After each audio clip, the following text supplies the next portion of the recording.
Hoy conversamos con Eduardo Lapi, una figura clave en la historia reciente de Yaracuy. Y bueno, sin mayores presentaciones, Eduardo, gracias por acompañarnos y quiero comenzar por algo personal, que definitivamente el hecho de estar alejado tanto tiempo obliga a ciertas inquietudes pues, que tendrá mucha gente. ¿Cómo sientes hoy tu vínculo con Yaracuy después de tantos años afuera? Bueno, Luis, muchas gracias a ti, sobre todo en esta gran oportunidad de un reencuentro a través de estas vías, esta ventana con el pueblo yaracuyano. Si bien es cierto, pues me ha tocado 20 años de estar fuera de mi amado pateadero, mi amado pueblo, mi amado Yaracuy. Indudablemente, lo que sí nunca ha salido de mi corazón es ese amor que tengo por el Yaracuy, esa preocupación que tengo por el Yaracuy y ese deseo que tengo de retornar no solo a estar físicamente en Yaracuy, sino hacer que el Yaracuy vuelva a tener tantas cosas que desgraciadamente, dolorosamente, ha perdido por la ineptitud y el desgobierno que han estado gobernando, no solamente en Yaracuy, sino en Venezuela. Gozamos de mucha tecnología ahora, Eduardo, bueno, que nos permite estar a distancia, hacer esta entrevista, pero ese vínculo es a través del vecino, de la gente, del político afín a la causa de Eduardo, que te mantienen en constante vínculo permanente. Es la comunidad que busca el enlace contigo a pesar del tiempo y la distancia. Sí, efectivamente, nunca he tenido nunca he dejado de tener vínculos directos con las comunidades.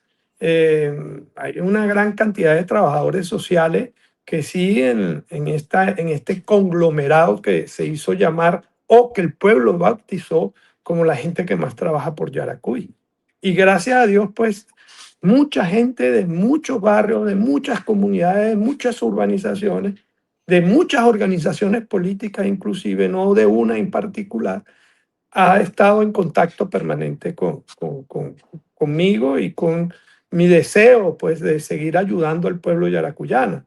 Aparte pues que he tratado de estar imbuido pues en todo el acontecer político de Venezuela y de Yaracuy, siempre que se me ha permitido lo he tratado de hacer, y aparte de ello pues con la prudencia necesaria de que no se entienda pues que solo estamos en un accionar político, sino todo lo contrario, sino en un accionar social, que es lo que más y lo que siempre he pregonado y seguiré pregonando.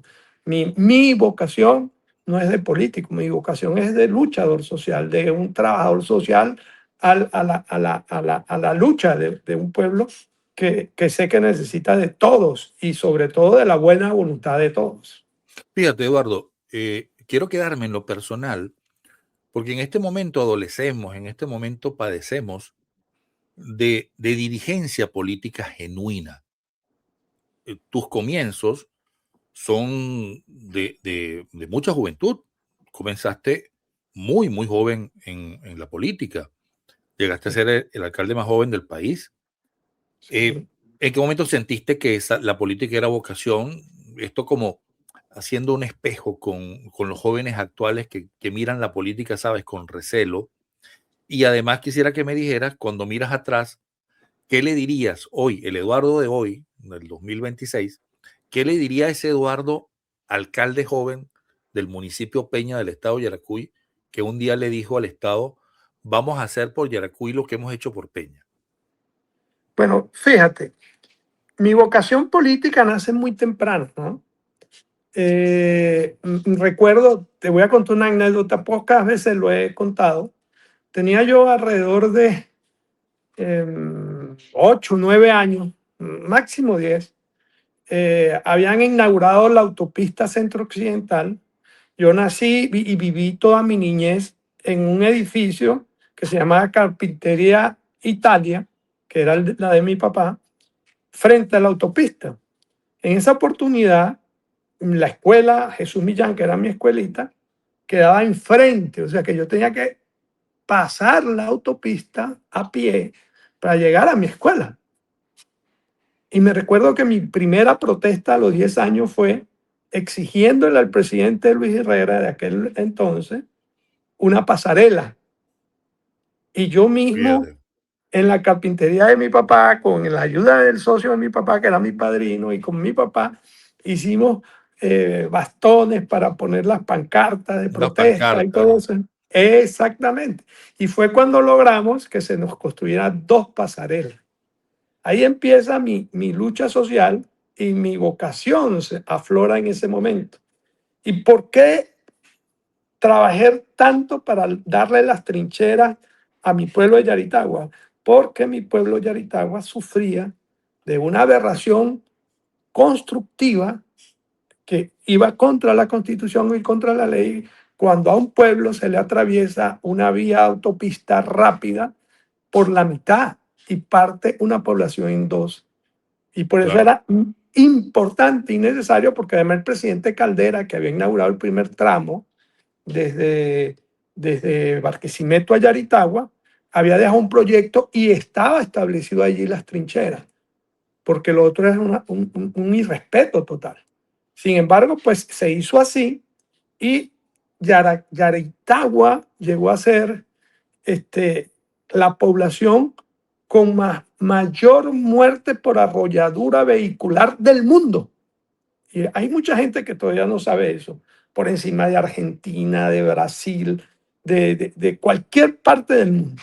Y ahí nace mi O vocación. sea, la primera causa de muerte en Peña era el arrollamiento. Era el arrollamiento. Y el pueblo con mayor arrollamiento per cápita del mundo era Yaritagua. Era Yaritagua. Eso está Fíjate. ahí, está ahí. Y era una deuda que se tenía. De ahí nace, yo siendo un niño, pues, porque 10 años, pues, era un niño, nace mi vocación política con una admiración absoluta a un cuyano insigne como Rafael Caldera, admiración que sigo manteniendo y que sigo pregonando día a día, y que definitivamente, pues, guió mis pasos políticos por, por buen sendero, pues, digo yo, porque tuvimos buenos resultados. Y precisamente en cuanto a los resultados, Eduardo, Mm. ¿qué fue lo que realmente marcó la diferencia de tu modelo de gestión? Es decir, si tuvieras que resumirlo, ¿cuáles serían las palabras clave? Pues los secretos de Eduardo tras el éxito del Eduardo gobernador. Mira, yo creo que hay una cosa muy importante. Gobernar implica algo esencial, amor. Pero no ese amor que se pregona para hacer campañas electorales. Yo todos los días, cuando amanezco, le pido a Dios que mis hijos estén bien. Y creo que todos los padres hacen lo mismo, Claro, claro. si son de buenos corazones. Pero yo también lo pido para mi pueblo. Por tanto, si yo trabajaba para que mi hijo tuviera un juguete, ¿por qué si yo tenía la oportunidad de hacer la función, entre comillas, de padre cuando uno es gobernante, debe trabajar igual para sus hijos o para sus gobernados? Porque es lo lógico. Esa es la mejor demostración que lo que tú quieres para tus hijos es lo lógico que tú quieras para tus gobernados. Y así fue mi principio fundamental de acción política. Mira, eh, cuando te cuento otra anécdota, por ejemplo, un día iba yo por Yumare, por la 26, y íbamos a un sitio y teníamos que pasar una carretera de tierra en una parte rural muy fuerte de por allá de por la 26. Y yo le digo al chofer, le digo, mira, baja la velocidad, no ves los niños, lo vas a llenar de tierra. Y el chofer me dice, sí, pero ¿cómo hago? Le digo, bueno, no podemos hacer eso. Y yo ahí pensé, no, el problema es mío, no es del chofer ni de la tierra. ¿Cómo voy a seguir permitiendo yo que estos niños todos los días caminen 1 hora por una calle de polvo para llegar a estudiar? ¿Y qué niño puede sentirse incentivado? a eso. Yo como gobernante no puedo permitir eso. Y ahí nació el transporte gratuito escolar o la ruta estudiantil rural, porque fue lo que me pasó por la cabeza, fue lo que sentí que era mi deber, y no simplemente decirle al chofer, baja la velocidad. ¿Sí, Claro, sí me explico? Entonces, yo creo que el éxito está en entender que tú tienes dentro de ti que considerar que tienes el gran privilegio como gobernante de poder darle a tus gobernados, a tus administrados, la posibilidad de ser feliz, igual como tú la tienes como padre para que tus hijos sean claro. felices. No, no O, estoy hablando o- de riquezas millonarias, no, no, ni pero darle felicidad. ¿Y cómo se transmite la felicidad? Con calidad de vida. Y para eso estamos los gobernantes. Creo que ahí es donde radica lo más importante. Y lo segundo es que cuando decidas hacer algo, hacerlo de calidad, hacerlo bien, porque eso es lo que merece la población que tú estás representando. Una vez me decían, pero ¿por qué usted compra puros patrullas Toyota? Entonces, yo me atreví a hacer una pregunta y me disculpan la propaganda, ¿no? ¿Qué carro quisiera comprar usted? Esa respuesta que llega a tu mente es la que yo tengo que tener en mi mente para mis gobernados, porque si no pienso así, entonces no estoy pensando en calidad para ellos, y ese es mi deber y es mi obligación. Así de sencillo. bueno, hay políticas que quedaron muy presentes en la memoria de la gente, ¿no? Yo recuerdo la sustitución de rancho por vivienda, que tenía un nombre particular, lo tienes. Comentaba Sí, previo a la entrevista, a esta conversación, el programa Yararepa, y hablábamos claro. incluso antes de grabar, bueno, yo sé que cosas que eh, podríamos estar quién sabe cuánto tiempo aquí, Sí, pero bueno, Yaralandia, la Navidad, los mercados solidarios, eh, sí. cosas que si se quiere tenían un impacto y después fueron vendidos como neofertas, ¿no? Como decía Orwell, como neolengua, como si lo hubieran inventado. Pero, ¿cómo resumes tú de esos programas? ¿Cuáles fueron los que a tu memoria crees tú que impactaron más en ese bienestar que aspirabas tú para las personas? Mira, fíjate, Luis, la educación es una cosa sumamente importante para la vida humana y social en sociedad de un país. La justicia y la educación es lo más importante.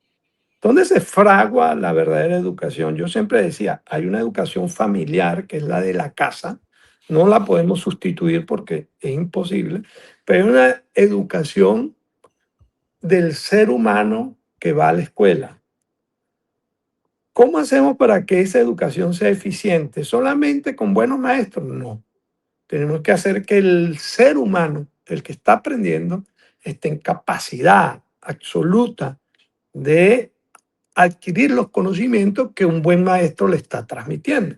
Entonces, si ese ser humano no está bien comido, bien alimentado, si ese ser humano además no tiene salud, Luis, por ejemplo, imagínate, ¿tú sabes cuántos niños de excelente capacidad intelectual a veces no pasaban un año simplemente porque no veían bien o no oían bien y nadie se daba cuenta que ese era el problema que tenía? Y si no entendíamos eso, bueno, ¿cómo hago yo para que eso ocurra? Por eso se creó el salud escolar, que eran las clínicas móviles que iban a las escuelas, rotando todas las escuelas de Yaracuy, para evitar que eso ocurriera.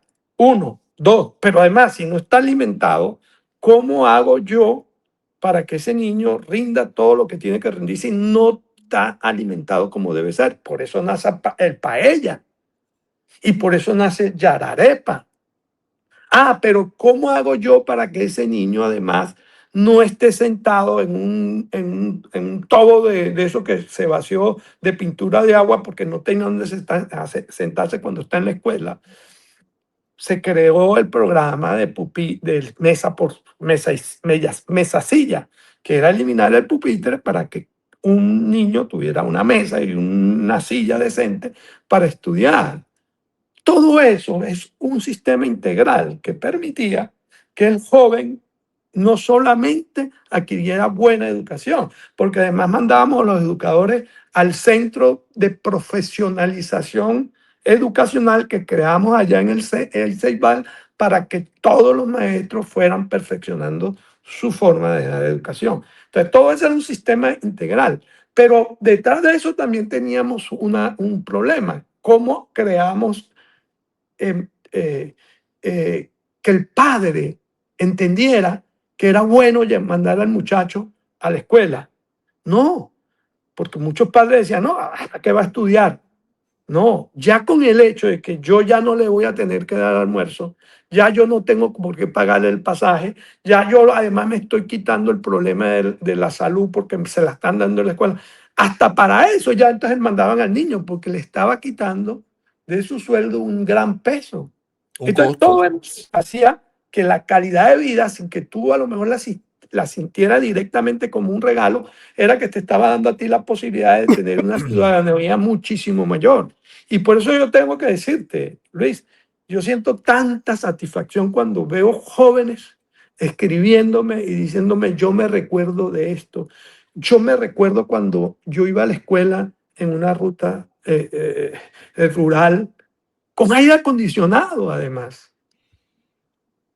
Y esas cosas quedaron marcadas en la vida de los niños que ahora son ingenieros y que ahora son médicos y que ahora son técnicos y que ahora pues, gracias a Dios, pueden decirle a sus hijos que tuvieron la oportunidad de tener una educación muchísimo mejor que la que se está dando en el día de hoy, porque nos dedicamos a que eso se entendiera así. Y así lo hicimos en todos los sectores, lo hicimos en infraestructura, lo hicimos en salud, lo hicimos en educación, en deporte. O sea, y las pruebas están allí.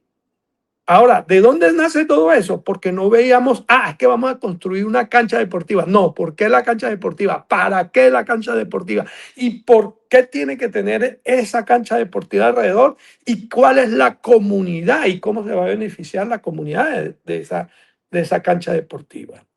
Sé que es difícil en este momento de hablar de eso, pero es que nosotros lo vivimos, los yaracuyanos lo vivimos. Claro.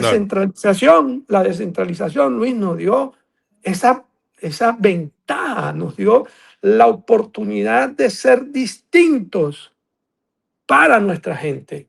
De manera que el que hoy no sea así, por desgracia y por desgobierno, no significa que los yaracuyanos no podamos volver a hacer que todo eso sea un conjunto de acción entre todos para que volvamos a construir en el Yaracuy ese Yaracuy grande, que yo sé que el Yaracuy lo construye, que el yaracuyano lo construye con mucha facilidad porque es lo que internamente tiene y que ya lo vivió, gracias a Dios. Y no le temes, Eduardo, no le temes a que en todo este tiempo también ha habido una degradación sistemática, una degradación inducida, hablaría uno en términos culturales, donde ha habido ataques al esquema de valores, al esquema de la ética. Incluso cuando mencionabas la importancia del estudio, en este momento yo escucho padres decir, bueno, pero ¿para qué mi hijo va a estudiar? Si lo que va a ganar es tanto, o para qué lo mando a la escuela si tengo que mandarle una harina pan al docente que no tiene cómo subsistir y prácticamente son 3 días a la semana que puede ir. No le temes a que en una posible eh, reinserción de la gestión de Eduardo en el estado de Yaracuy, una venida de Eduardo, una nueva gestión, pues, te encuentres con esa barrera cultural tan fuerte que ha sido esta degradación de los últimos años? Claro, claro que le temo. Pero eso es natural, Luis. El miedo y el temor es una cosa natural. Pero eso no significa que no podamos enfrentarla, dominarla y someterla. Ese es el trabajo que tenemos que llevar adelante. Lo hicimos en una oportunidad. El Yaracuy que yo recibí no fue un Yaracuy fácil. Mucha gente no pensó nunca que íbamos a hacer todo lo que hicimos. Mucha gente estaba acostumbrada a una simple bolsa de comida y Sí. a mí me decían, Luis, en la campaña, me decían, ¿y usted no le teme a la bolsa de comida? Sí, sé que es un problema grave, pero también hay que educar a la gente que entienda que su solución no es una bolsa de comida. La solución es otra. Y la otra solución es eficiencia, capacidad, que el gobierno no te regale, sino que te dé oportunidad de tú vivir mucho mejor. Y fue lo que hicimos. ¿Quién podía pensar que Yaracuy iba a tener el mejor sistema de transporte público de Venezuela? ¿Y dónde nació? Nació en Yaritagua de un alcalde que fue el más joven de Venezuela, que también fui el gobernador más joven, que un día los transportistas le tomaron la alcaldía, casi se la queman porque era obligatorio que tú tenías que aumentarle el pasaje sin importar los estudios que había. Y yo le dije, no hay problema, vamos a poner las tarifas que ustedes quieren, pero entonces yo voy a poner un transporte público, el cual voy a subsidiar para que la gente también tenga la segunda alternativa y ustedes no sean el monopolio. Y así nació una ruta social, así de sencillo. Y así fue el sistema de transporte público más eficiente de todo el país, a precios solidarios y económicos. ¿Y qué buscaba eso? ¿Regalarle a la gente? No, buscaba darle mejor calidad de vida. Entonces pudimos hacerlo. ¿Quién se iba a imaginar que Yaracuy iba a tener una flota de casi 800 autobuses distribuidos en todo el estado de Yaracuy eficientemente y que tú nunca, Luis, tú que eres un comunicador social de investigación y que de una u otra forma muchas veces coincidíamos, pero en otras no, ¿cuándo viste tú un cementerio de chatarra del transporte público de Yaracuy mientras yo estuve de gobernador? Entiendo y estoy seguro que tu respuesta va a ser que No. nunca lo viste. ¿Por qué? Porque era un sistema de transporte mejor que los privados, mejor mantenido que los privados, pero con una esencia fundamental, la obligación de unos gobernantes que querían ver a su pueblo crecer y ser mejor. De manera que sí, claro que me da mucho miedo. Me da miedo el hecho de que al venezolano en que todo tiene que ser a través de los malos valores o de los principios contrarios al que teníamos o al que vivíamos, pero eso se puede resolver y para eso somos los gobernantes, para eso somos los políticos, entre comillas, que nos hacemos elegir para superar esas cosas y llevarlas a la población de la mejor manera posible. No es fácil después de todo lo que yo viví, Luis, no es fácil después de la destrucción inclusive que se trató de hacer hasta de mi propia familia, del sometimiento que pretendieron hacerme a través de muchas, y que todavía siguen, porque yo todavía veo a mucha gente diciéndome cosas, gracias a Dios poca gente diciéndome cosas que tú a veces no la entiendes. ¿Será que es que no vio la historia que me tocó vivir? Cómo me persiguieron, cómo me encarcelaron, cómo me negaron la justicia, cómo no solamente eso, también pretendieron asesinarme. Cómo mis hijos que tenían 7, 8 años, 15 años, la mayor, Y quiero, tuvieron... ¿sabes, Ujú, Eduardo? Quiero detenerme en eso porque ujú, esa es una etapa de verdad complicada. claro. Y así como has soltado tus 2 o 3 anécdotas acá, yo Mm, quiero soltar una anécdota que recuerdo un poco nuestro accionar como personas, como amigos o como personas que confrontaron en algún momento. claro. En ese momento estábamos bastante distanciados cuando se emprende esa acción judicial Pero fíjate que había un temor casi que eh, generalizado en Yaracuy de hablar del caso tuyo y fue la primera columna que apareció criticando ese desastre pues, de pretensión jurídica. ¿En qué momento te diste cuenta que eso, siendo abogado, que eso no era Mm. jurídico, que eso no tenía que ver con ni siquiera con política, que eso había transgredido el límite de lo personal? Sí. En qué momento sentiste ese temor natural de que ya va, esto es una batalla sin reglas? Bueno, fíjate, y cosa que te agradezco, Luis, porque te lo hice saber en aquel momento. Sí, sí, claro, eh, claro. Te agradezco mucho esa columna y varias más que leí, Sí, sí, sí, donde, fueron varias. donde indudablemente enalteciste la palabra justicia y qué era lo que debía hacerse.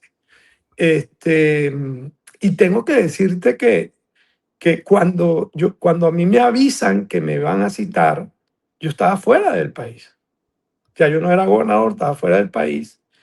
Y me dice, mira, te van a citar a la fiscalía y para que declares y cosas. Yo no tengo ningún problema en eso. Agarré un avión al día siguiente, me fui a Venezuela, entré a las 3:40 a Maiquetía y al día siguiente a las 5 de la madrugada ya estaba metido en un calabozo.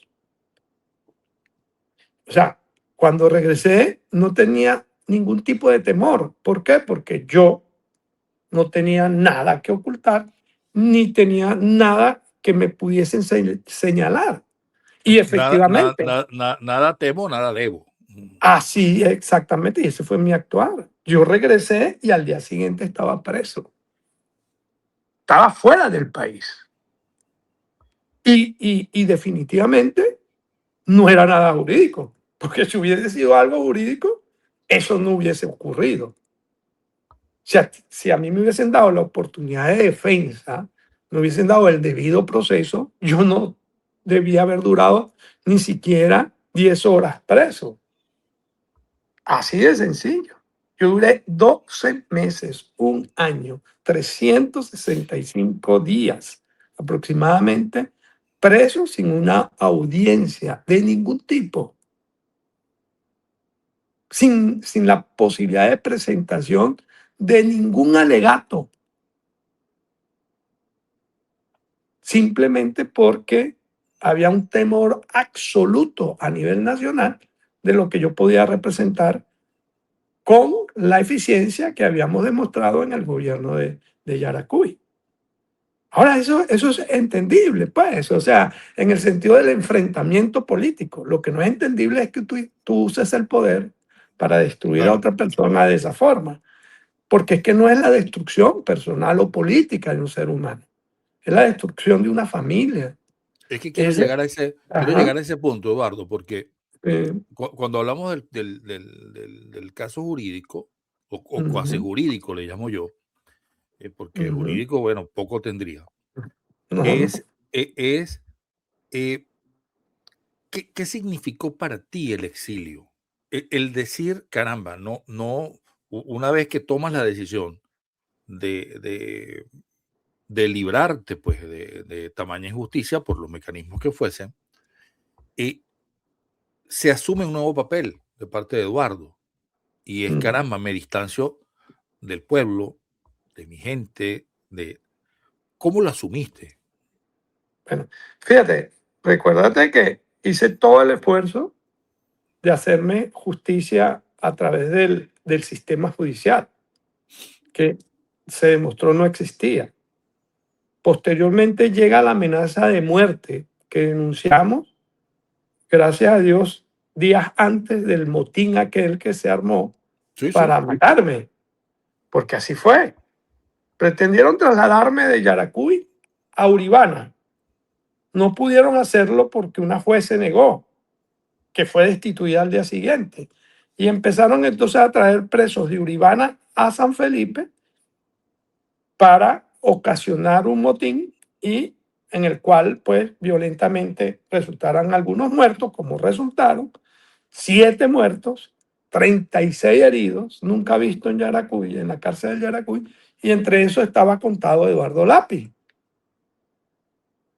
Como ya sabíamos que todo eso estaba armado, en esa oportunidad me aferro a la reja principal donde estaban todos los periodistas en el momento del motín, y nunca se dejó de tener la imagen de Eduardo Lapi y se estaba viendo todo. Eso permitió salvar mi vida ese día, pero ya era inevitable que yo tenía que salvar mi vida de otra forma.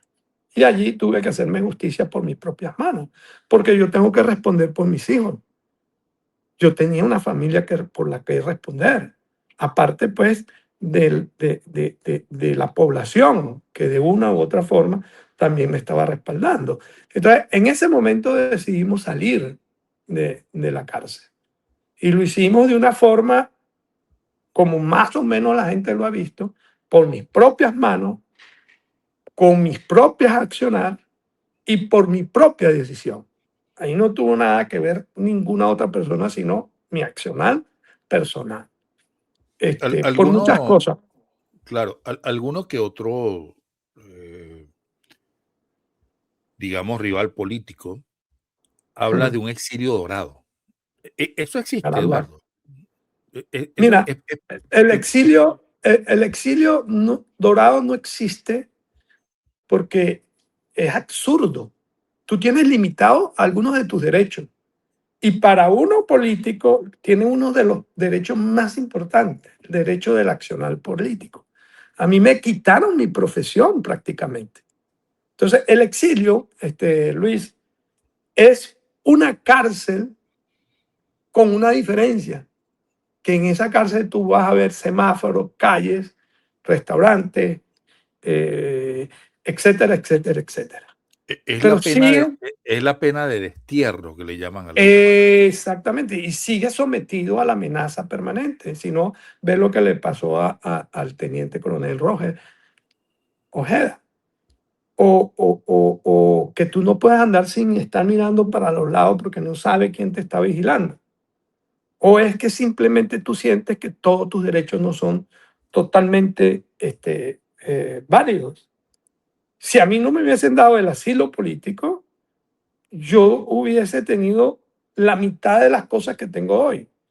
Cuando lo llaman dorado, yo me da como risa, porque demuestra pues el desconocimiento humano del que lo está diciendo, del sufrimiento de la persona que lo vive. Entonces, ¿qué pretendían? ¿Que yo viviera abajo de un puente? No, ¿Qué pretendían? ¿Ah? aunque después, Eduardo, te digo que por allí aparecieron muchos currículum Ajá, donde les colocaban expreso político. Y claro, entonces la cosa como que se equiparó allí y claro. entonces ya no decían más exilio dorado, ¿no?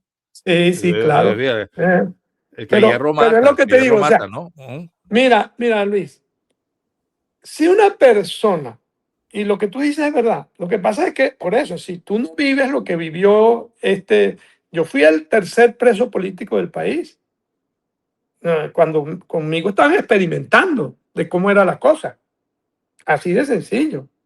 O sea, pero si tú no vives eso, no puedes criticarlo. Pero, por Dios, yo vengo de una familia, gracias a Dios, con modesta, eh, eh, una modesta fortuna, gracias al trabajo de mi padre, que llegó a Venezuela a trabajar como él lo sabía hacer y dedicado a crear la modesta fortuna que creó, por un lado. Y nadie me puede negar que eso es verdad. Pero además yo no llegué a la política de un día para otro. Yo fui un abogado exitoso, producía dinero desde mi bufete y cuando llego a la política muy joven ya yo tenía 2 años siendo abogado y también tenía mi capacidad profesional. Pero además, si demostré ser eficiente en la gerencia pública, demostré producir resultados en la gerencia pública, ¿cómo pretendían que yo cuando me tocara trabajar para mantenerme yo mismo, no iba a producir esos mismos resultados. Y esa misma eficiencia que demostré para llevar adelante una ruta social o un abasto solidario o las obras de los Juegos Nacionales o cualquier tipo de acción política que emprendí, ¿cómo pretendían pensar que para lo mío personal no iba a ser capaz de hacerlo? Entonces, son cosas que uno a veces dice, ¿de dónde sacan eso? De eso, de la envidia política, del odio político, que es de las cosas que tenemos que desterrar, Luis, que tenemos que acabar. Seamos adversarios políticos. Hablemos de la política buena. Tú propones lo que tú creas, yo propongo lo mío, yo tengo mis razones, tú tienes las tuyas, y la gente decidirá cuáles son las razones que Eh, más quieren Estamos, y cuál convence más. estamos buscando eso. Así Creo es. que andamos alineados muchos venezolanos en eso. Ahora, Sí. quiero traerte al presente nuevamente, Ujú, porque entiendo que el tema personal, obviamente, mis hijos que están fuera, oye, ujú, y cualquiera que hable de la diáspora alegremente y no sepa la desintegración familiar que ha producido toda esta crisis, oye, me resulta irresponsable y a veces ni siquiera ah, respondo a ese tipo de cosas. Pero así quiero es. volver al presente. Vamos a este presente que a partir del 3 de enero pareciera que es un nuevo presente donde se juegan otro tipo de reglas. ¿Cómo evalúas a a la oposición venezolana en términos generales? Muchos errores, muchos errores. Creo que lamentablemente se cometieron muchos errores antes de Chávez, con Chávez, después de Chávez, y todavía seguimos cometiendo errores. Tenemos que hacer un análisis de eso. Mira, errores antes de Chávez, no defender la Cuarta República, no demostrar las cosas fuera de lo malo que pudo haber habido en la Cuarta República, que no me voy a poner a discutir que sí, que no, que sí, que no. Sí las hubo cosas malas, pero también hubo cosas muy buenas. Y los políticos no supieron salir a defender eso. A mí me tocó defenderla a pesar de que era un muchacho de 34 años, 35 años, 36 años en aquel momento. Y sin embargo, entonces yo que era el joven, que venía de la descentralización, que mi política era distinta, me tocó defender la política de la Cuarta República. ¿Cuántas universidades, cuántas autopistas, cuántos estadios, cuántas obras de magnitud como el Teresa Carreño, como Poliedro, como el Guri, como las autopistas que tenía Venezuela, por decir unas? El 80%, el 90% de los hospitales hoy que existen en Venezuela, mal dotados, en mal funcionamiento, fueron construidos en la Cuarta República. Y sin embargo, eso no lo han podido mantener. Entonces no supimos defender eso. Y mucha gente salió a defenderse de los gritos y los insultos que daba Chávez en aquel momento. Y no se plantó a defender eso. Eso es un No, error y garrafal. comenzaron, disculpa, quiero acotarte que incluso se autoflagelaron, o sea, Así es, se asumieron culpas que no eran ninguna culpa, así es. porque se pueden cometer errores en política, No, pero es parte de y la otro, decisión natural, y ¿no? otros peores. No, yo no soy de la Cuarta República. ¿Cómo que no eres de la Cuarta República? Si te graduaste en una universidad de la Cuarta República, viviste en la Cuarta República y además hiciste política en la Cuarta República. Eso no significa que era perfecta, no significa que no era buena. Hoy, ¿cuántos quisiéramos regresar a la Cuarta República? ¿No? O sea, eso fue un error grave. Muchos Y, del oficialismo quisieran regresar a la Cuarta República, claro. te lo puedo asegurar. Así es. Entonces, eso fue un error. Después, dentro de Chávez, porque empezamos la política, mientras no se meta conmigo no pasa nada, no importa nada. No, se llevaron al lápiz preso, no importa. Ese es el lápiz, ese no somos nosotros. ¿Me explico? Se llevaron al otro. Ese fue Carlos Ortega, eso no somos nosotros.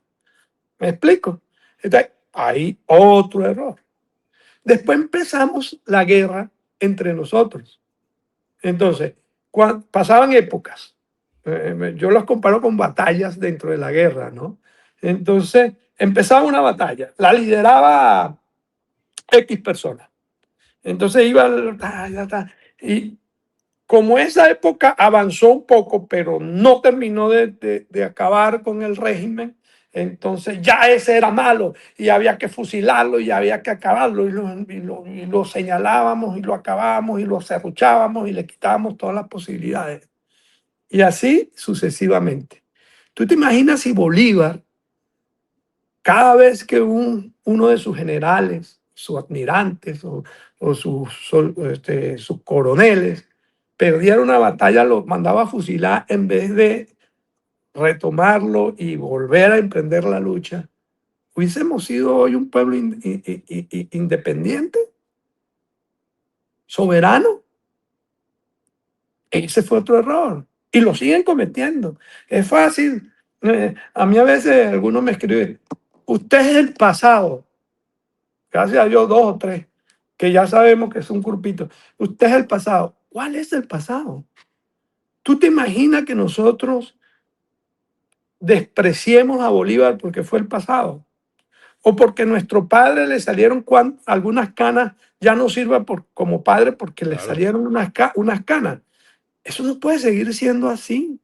Aquí tenemos que cambiar esa forma de hacer política. Y tenemos que entender que cada quien puede aportar algo y que somos necesarios todos, inclusive para adversarnos. claro. Una buena prensa es importante para un buen gobernante. Si Una yo buena detrás de mí, oposición, una claro, si oposición yo, seria. Ujú. seria, si yo detrás de mí no hubiese tenido una cantidad de periodistas con los cuales me enfrentaba, pero me hacían recapacitar en muchas cosas, a lo mejor no hubiese sido tan eficiente como lo fui, porque no me hubiese dado cuenta de muchas cosas que me daba cuenta a través de esos medios de comunicación. Porque si Luis Martínez, por ejemplo, decía, es que pasa, que a Lapi como que le tienen oculto esto y otra cosa, a lo mejor yo no le creía de sopetón, pero de que te lo puedo garantizar, Luis, que yo me andaba a investigar si era verdad o era mentira, lo hacía. Y hice la referencia a tu nombre porque estoy hablando contigo, pero igual era Claro, Ya claro. Fui al Día, igual era Radio Alegría, igual era Radio Sorte. O sea, el oír yo una crítica para mí era fundamental para yo poder revisar algunas cosas que a lo mejor si no existieran los medios de comunicación no me lo dijeran. Así no me gustara lo que me estaban diciendo, pero me sirvieron para eso. Entonces, eso todo es importante.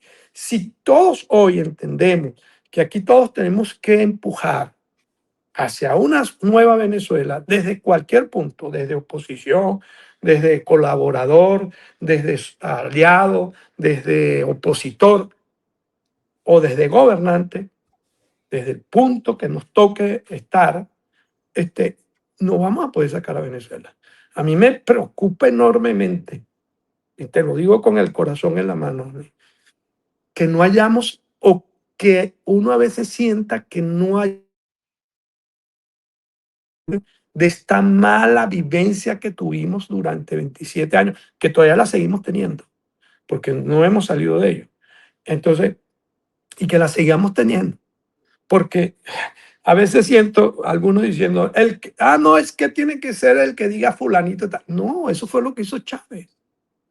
Yo, Chávez yo, llegaba, yo, mira, yo te confieso que yo le tengo mucho miedo al mesianismo. Me claro, parece algo terrible. Y yo decía en un foro recién, sin pretender caer en descalificaciones hacia alguna lideresa o algún liderazgo en particular, porque decía, de no ser, bueno, de no ser María Corina, ¿quién hay? Entonces mucha gente, más nadie, más nadie, más nadie, más nadie. Y yo decía, eso fue un foro en X, ¿no? Que organizaron mm, algunos politólogos. Yo decía, entonces estamos peor de lo que yo pensaba, porque si vamos, dependemos de una sola persona, si la salida está representada en una sola persona, o sea, y no en alguien que obtenga unas características propias de lo que demanda la historia en este momento, estamos mal, o claro. sea, estamos mal. Luis, es que yo tengo que decirte que lo que me preocupa es que quienes dicen eso son los que no tienen ningún currículum suficiente para enfrentar cualquier otra cosa. Yo estoy plenamente seguro, lo puedo decir con convicción, que la que menos piensa así es María Corina Machado. Claro, Porque seguramente, María, seguramente.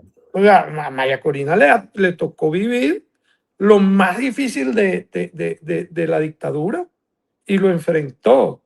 Y a pesar de que la señalaron que nunca iba a ser, que no esto, que el otro, ella fue víctima de ese dedo acusador que se convertía además en nombrador. Y Sí, eso no puede seguir ocurriendo. Y estoy seguro que la que menos piensa de esa forma es ella, pero me duele, me preocupa que haya gente abajo esperando que eso sea así. Y María Corina lo demostró, porque cuando decidieron otro candidato, porque no había más opción, porque lamentablemente no la dejaron competir a ella directamente, salió a hacer su trabajo sí, y hizo que Edmundo González fuese presidente de la República, con la ayuda de todos nosotros. Entonces, ella no piensa así, ella entiende que en la política hay que trabajar en conjunto, pero me preocupa, y era el punto, en que hay gente que todavía esté como embelesada o deseando que la política siga siendo esa. Y no podemos permitir eso. La política tiene que ser otra. La política tiene que ser democracia real. La política tiene que ser libertades reales para todos y definitivamente un debate amplio que le permita al pueblo decidir lo que lo mejor le parece. Mira, claro. es que cuando a mí me quitaron la libertad, y mucha gente dijo, bueno, nos quitamos este tipo de encima, porque eso fue lo que dijeron mucha gente. Yo le pregunto, me quitaron la libertad a mí, pero ¿qué le quitaron a Yaracuy? ¿Qué perdió Yaracuy desde que yo me fui? Y veamos quién perdió más. Si yo o lamentable y dolorosamente Yaracuy. Y estoy Quiero, quiero, seguro quiero, que quiero el que nos centremos. balance Sí, es complicado. casualmente, bueno, me adiviné hasta la agenda que tengo acá. Casualmente quiero que nos reubiquemos acá en Yaracuy. Eduardo, ¿qué consejo le darías al gobernador actual de Yaracuy, Leonardo Intose? Bueno, en principio creo que debe bajar a la tierra, no seguir envuelto en esa inmensidad que le dio el poder absoluto e impune de no ver las cosas como están, como han pasado, como pasan. Es muy fácil dejarse engañar.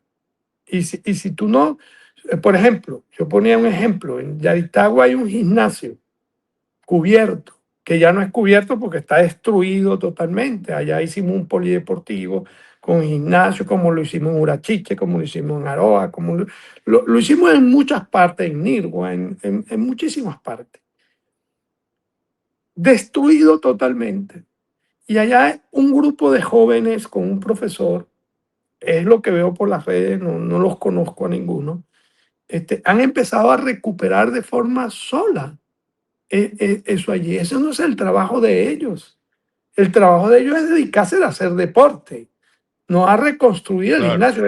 El trabajo del gobernante es haber mantenido un gimnasio que consiguió hecho y lo destruyeron ellos, porque después de mí, ellos son los únicos que han estado allí. Y que tú lo veas y siguen y siguen y siguen. Lo que le han expuesto es trabas en vez de ir y resolver el problema. Todas esas obras de infraestructura, que no fueron solo la ciudad deportiva, es que mucha gente se recuerda nada más que yo hice la ciudad deportiva, pero es que yo regué por Yaracuy, gimnasio y cancha deportiva y polideportivo y por muchas partes.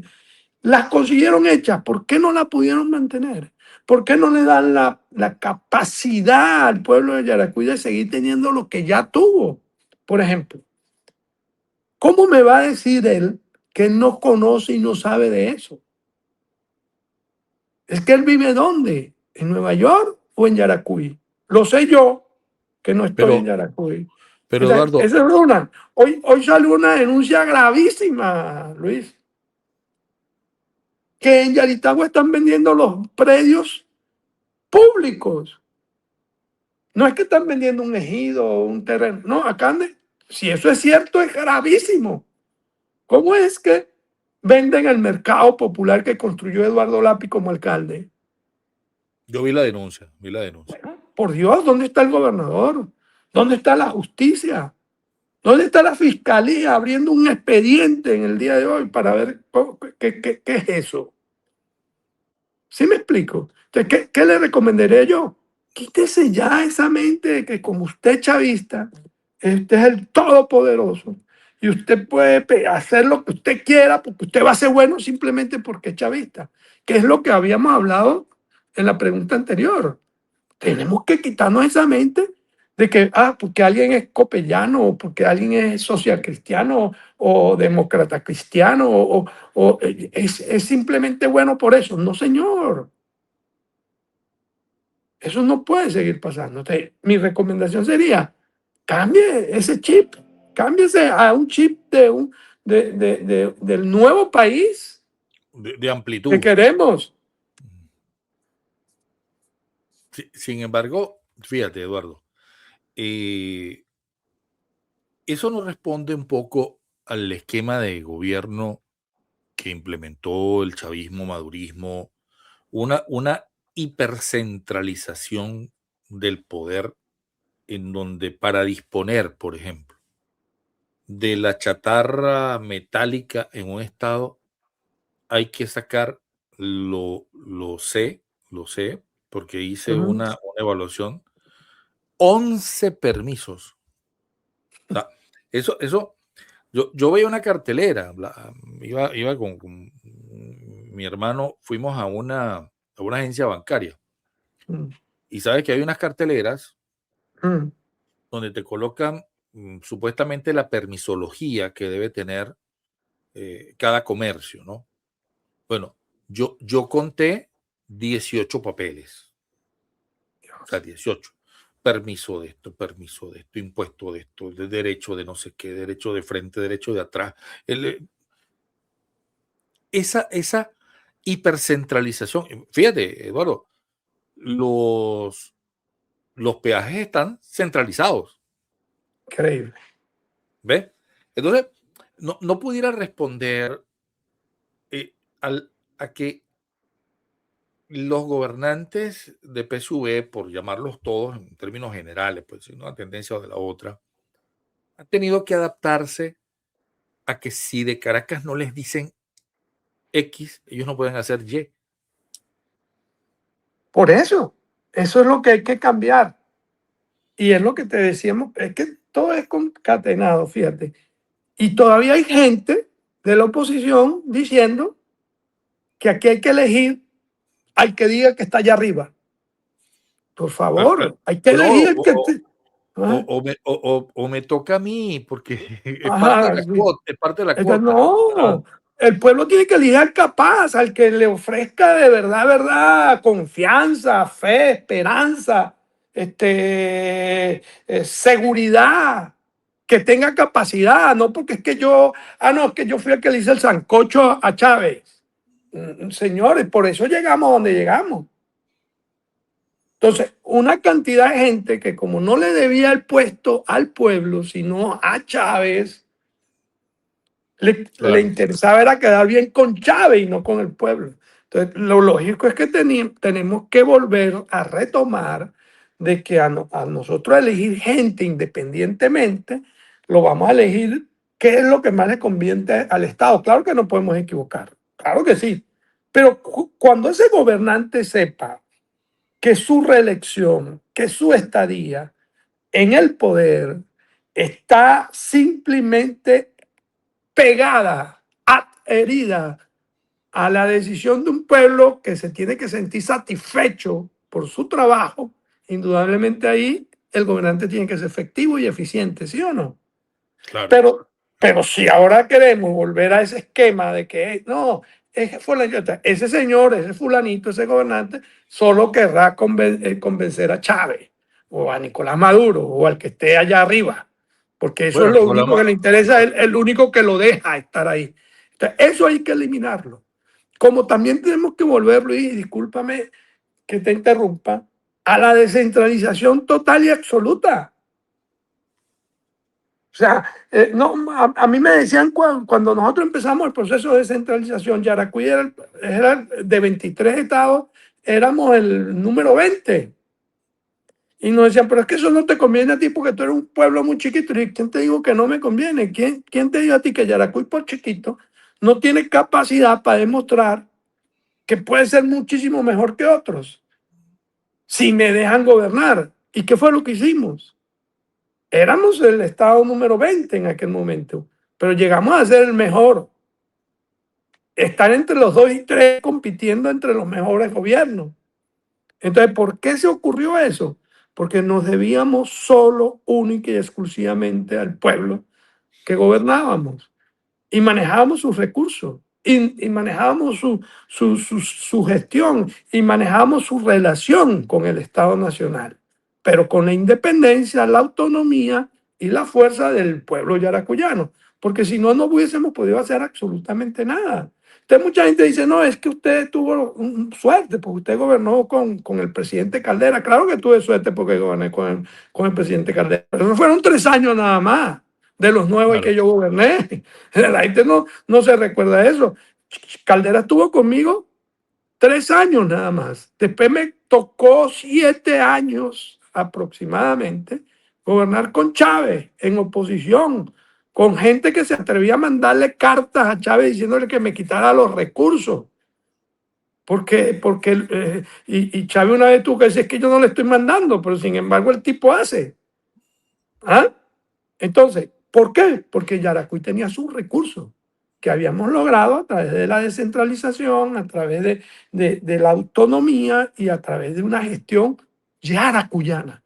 Y eso es lo que tenemos que volver a lograr, más y por encima de cualquier otra cosa. Entonces, ¿qué le recomendaría yo? Vuelva a eso. Empiece a luchar una forma de gobernar distinta, no dependiente de los que están en Caracas. Hoy siento que todavía siguen dependiendo de Caracas y entonces los veo muy preocupados. Pero eso no es problema. Diciéndole, perdón Luis, diciéndole a la presidenta encargada que está en la encargaduría del gobierno, no deje que ya Lapi regrese. Porque es que andan mucho más rogando porque el Lapi no regrese en Yaracuy que rogando porque ya Venezuela cambie. Porque es Claro, la pero única forma de ellos seguir en el poder o llegar al poder. Y eso sí es lastimoso. te iba a decir que eso no es un mal ni un síntoma solamente del oficialismo. No, por eso. Es peligroso. Es Y fíjate, peligrosísimo. llegamos a la pregunta de la ruleta número 15, como dicen en el lenguaje de los casinos. Y esa es una pregunta, Eduardo, que todo el mundo se hace. Porque ha habido el lápiz vuelve y la expectativa de que Eduardo regresa y se ha planteado políticamente muchas veces ese vínculo entre esa gestión y lo que desea la gente. Incluso yo te confieso que yo he conversado con amigos muy, muy cercanos que no son para nada políticos, no son para nada activistas ni nada de eso. Incluso no comulgan con tal vez el nombre de Eduardo Lapi, pero cuando uno analiza y analizamos en conjunto, bueno, pero ¿quién te parecería que sería mejor para Yaracuy? Eduardo Lapi. Entonces, la pregunta de la ruleta número 15, ¿regresa Eduardo? Bueno, quiero decirte que no soy jugador y ni confío en la ruleta, Es pero peligrosa esa ruleta, ¿no? por eso, y eso es lo que ya tenemos que eliminar. Pero definitivamente, claro que sí. Claro que mi deseo diario es regresar. Regresar por muchas razones. Regresar porque ahí, ahí está mi corazón, ahí está mi profesión y ahí está la esencia de lo que soy. Está mi familia también, gran parte de mi familia, y está un pueblo al que le agradezco muchísimo y que quisiera de alguna forma retribuirle tanto cariño que he sentido en todo este tiempo. De manera que indudablemente que sí. Mi primera voluntad diaria y a lo que le pido a Dios después de pedirle por mis hijos, por mi familia, es regresar a Yaracuy. ¿A qué? A Voy a eso.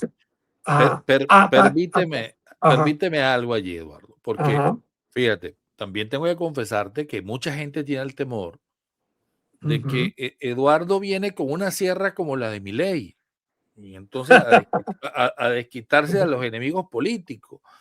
Es que Eduardo No, viene con un revanchismo. Entonces, fíjate, yo te soy muy sincero y te lo digo como amigo, y en verdad, si pudieras resumirlo, eh, ¿te motiva algo de eso? O sea, ¿te motiva algo de la revancha, de algo para nada, de la para te te mo nada.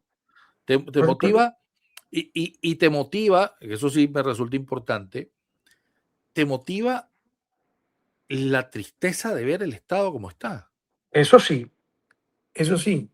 Mi motosierra sería para destrozar todo aquello que destrozó a Yaracuy, que acabó con todo lo que Yaracuy había avanzado. La vulgaridad de llamar a la autopista centro-occidental Rafael Caldera a Andresote, no sé qué, Andresote. Esa barbaridad sería lo que yo no solamente usaría una motosierra, sino que usaría el ácido más potente para que no vuelvan a hacer una cosa como esa en Yaracuy. ¿Por qué? Porque eso lo único que hizo fue hacer un resentimiento social entre los yaracuyanos. Eso sí tenemos que desterrar. Y es lo que yo haría. No tengo, mira, si yo fuese un hombre rencoroso, Luis, no tuviera paz. Yo, yo tengo una paz espiritual inmensa. Así la gente no lo crea. Yo no me recuerdo ni siquiera cuál fue el juez que me metió preso. Yo no recuerdo cuáles fueron los fiscales que me persiguieron. Si tú me dices a mí cuáles son los nombres, no pierdo tiempo en eso. Pero cuando yo veo un gimnasio de la ciudad deportiva destruido, cuando yo veo la autopista acabada, cuando yo veo que no se construyó una avenida más en Yaracuy, que no se construyó un hospital más y que los que habían lo tienen destrozado, eso no solo me parte el alma, me da una fuerza para decir, no señor, tenemos que ir otra vez allá. Y tenemos que volver a sacar y construir a Yaracuy desde sus cimientos, porque los tiene. Y sé que muchos me acompañan en esto. Y para eso no tengo que ser solamente gobernador. Para eso lo que tengo que es dedicarme a que eso sea así. Y que mucha gente entienda que vamos a necesitar la ayuda de inclusive los que no piensan como yo y que a veces no me enfrentaron y no pensaban como yo, pero que al final en el fondo sí quieren el Yaracuy y la Venezuela, que los dos juntos, los tres juntos, los cuatro juntos podemos construir. Yo apoyé a un alcalde de Aroa que era DECA. Yo apoyé a un alcalde de Manuel Monge Yumare que era copellano, por decir dos ejemplos, pero también apoyé al alcalde del MAS. Hicimos un trabajo excepcional en conjunto, sin necesidades de pensar exactamente en la misma ideología política, todo lo contrario. Éramos adversarios políticos, pero no adversarios en el progreso y el desarrollo de nuestros pueblos. Nos unía eso. Entonces, eso es lo que nos debe unir ahora con muchísima más fuerza. Y es a lo que convoco a los yaracuyanos, Pero incluyendo a los chavistas, incluyendo a los chavistas. para finalizar, Eduardo, ¿crees en la reconciliación, en la negociación? Sí. Y si Pues, crees en eso, si crees en eso, voy a poner la pantalla a full ujú. para que despidamos con un mensaje al pueblo del Yaracuy. Claro, Luis, creo y el Yaracuy entero, creo en la reconciliación, creo en la negociación, fui un hombre de negociaciones permanentes, en el buen sentido de la palabra, y creo que tenemos que ponernos de acuerdo todos, sin importar diferencias que hemos tenido ni en el pasado ni tenemos ahora. Si todos creemos en una Venezuela posible, mucho mejor, y que definitivamente sea para todos los venezolanos. Y en esto tenemos que convocarlos a todos, incluyendo a los chavistas. Eso no significa que no paguen por el daño que le hicieron al Yaracuy y a Venezuela. Eso no significa eso. Significa que cada quien va a tener que asumir su responsabilidad y enfrentarla como debe ser. Y creo que nosotros debemos que obligatoriamente entenderlo, trabajar en conjunto y reconstruir a nuestro país. Y para finalizar, Luis, además de darte las gracias de esta gran oportunidad, decirte que no haya ningún tipo de duda que más temprano que tarde, Eduardo Lapi estará en esa reconstrucción de Yaracuy, físicamente, no intelectual y como guía ni como consejo, sino físicamente y protagonizando el nuevo Yaracuy. Bueno, ya lo dijo Eduardo, ya lo ha dicho, comprometido aquí con la gente de Yaracuy. Gracias, Eduardo, por esta conversación tan amena. Seguramente tendremos otra oportunidad para conversar en el desarrollo de los hechos en Yaracuy y en el país. Muchísimas gracias, Eduardo. Infinitas gracias a ti, Luis, y siempre a la orden.